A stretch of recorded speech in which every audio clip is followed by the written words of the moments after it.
A paz do Senhor a todos, bem-vindos a mais um vídeo. E hoje eu queria falar sobre o que é ter fé. E eu queria usar o exemplo dos 10 leprosos que se encontraram com Jesus Cristo. De longe, eles chamaram Jesus, dizendo: Jesus, mestre, tem misericórdia de nós. E Jesus, quando olhou para eles de longe, disse assim: vão e se apresentem aos sacerdotes. Engraçado que os leprosos, ao ouvirem Jesus, eles pegaram, se viraram e começaram a ir em direção aos sacerdotes. Mas no trajeto, assim que eles começaram a ir, eles perceberam que foram curados. Todos os 10 foram curados. E um deles só voltou para glorificar a Cristo, ali agradecer a Cristo. E aí a gente percebe uma curiosidade, né, do que é ter fé. Jesus não disse que eles estavam curados, Jesus apenas falou assim: vão e se apresentem aos sacerdotes. E eles primeiro tiveram que acreditar, e mesmo eles estando leprosos, eles se viraram e começaram a ir em direção aos sacerdotes. Então, o ato de se virar e começar a ir em direção aos sacerdotes, esse foi o ato de fé que fez eles se curarem. Eles acreditaram primeiro para daí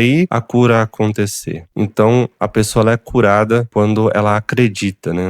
Não basta a pessoa ser usada por Deus naquele dom, mas a pessoa que está sendo o receptor ali do alvo daquela cura, a pessoa também precisa acreditar. Age na fé pela atitude, pelo movimento, para depois as coisas acontecerem. Quando a gente vê Moisés indo em direção ao Mar Vermelho, ele não sabia que o Mar Vermelho ia se abrir. Primeiro ele teve que apontar o cajado em direção ao mar, para depois o mar se abrir. Então você vê que os 10 leprosos, só um foi liberto e salvo de verdade, que foi aquele que voltou. Hoje a gente vê muito isso na prática, porque muitas pessoas, se uma pessoa está de pé, se uma pessoa está com saúde, está andando, e essa pessoa ela rejeita Deus, ela está sendo sustentada por Deus. Deus está dando um tempo para aquela pessoa ali, para que ela se arrependa e venha conhecer ainda ao nosso Senhor Jesus Cristo. Só que poucas pessoas que são sustentadas por Deus conseguem enxergar o sustento do nosso Senhor Jesus Cristo ali, enxergar o sustento de Deus ali na vida daquela pessoa, porque o Deus desse mundo ele cega as pessoas